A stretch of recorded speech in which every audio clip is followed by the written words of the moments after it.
मुंबईसह एमएमआर भागात अनेक मतदान केंद्रांवर मतदारांनी गर्दी केल्याचं पाहायला मिळाले। मुंब्रामध्येही तेच चित्र आहे। मुंब्र्यातल्या मतदान केंद्रांवर मतदारांनी मोठ्या रांगा लावल्या असून मशीन यंत्रणा स्लो झाल्याचं कारण सांगितलं जातंय। मुंब्र्यातल्या अनेक मतदान केंद्रांवरती हीच स्थिती असल्याचं बोललं जातंय।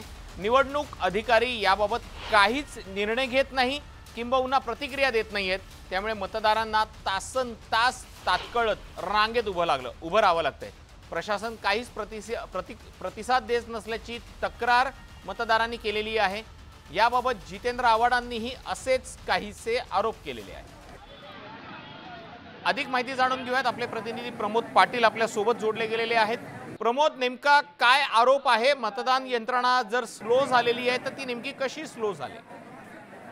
तुषार, आपण बघत असाल संपूर्ण राज्यामध्ये ज्याप्रमाणे 13 मतदारसंघातून प्रक्रिया सुरू आहे, मतदानाची प्रक्रिया सुरू आहे आणि जवळपास सगळीकडेच अशा प्रकारच्या मशीन यंत्रणा आहेत त्या स्लो किंवा बंद पडल्याची जी काही प्रकरणं आहेत ती समोर येताना दिसत। अशाच प्रकारचा हा प्रकार आहे मुंब्रामध्ये। आपण बघत असाल ते व्हिज्युअल्समध्ये स्पष्टपणे जाणवेल की मतदान प्रक्रिया ही पूर्णपणे स्लो झालेली आहे।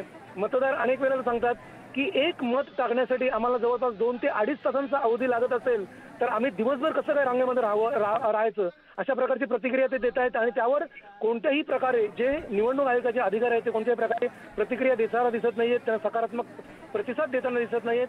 मुंब्र्यामध्ये प्रचंड मोठ्या प्रमाणामध्ये या ठिकाणी रांगा लागलेल्या आहेत। अनेक मतदान केंद्रावर अशीच प्रकारची स्थिती आहे। आतापर्यंत तुम्ही स्वतः दुसरा फेज तिसरा फेज कव्हर केलेला आहे। मतदान केंद्रांवरती गर्दी नव्हती, मात्र आज सकाळपासून मतदान केंद्रांवरती गर्दी दिसत होती। असं वाटत होतं की हा मतदारांचा उत्साह आहे, मात्र आता चित्र असं झालेलं आहे की मतदान यंत्रणाच, मतदान प्रक्रिया ही खूपच स्लो होती आहे, त्यामुळे गर्दी वाढत चाललेली आहे। खरं आहे, ज्याप्रमाणे तुम्ही म्हटलं त्याप्रमाणे खरं आहे। लोकांचा उत्साह शेवटच्या फेजमध्ये प्रचंड मोठ्या प्रमाणामध्ये, खरंच अक्षरशः लोक आता आलेली आहेत बाहेर मतदान करण्यासाठी। मात्र मतदान प्रक्रिया जी आहे निवडणूक आयोगाची ती कुठेतरी आता संत गतीने जाते आणि त्याचा नाहक त्रास मतदारांना सोसावं लागतंय। मात्र मतदार कुठेही घरी जाण्याचा प्रयत्न करत नाहीयेत, ते ठाण मानून बसतात की मतदान केल्याशिवाय घरी जायचं नाही।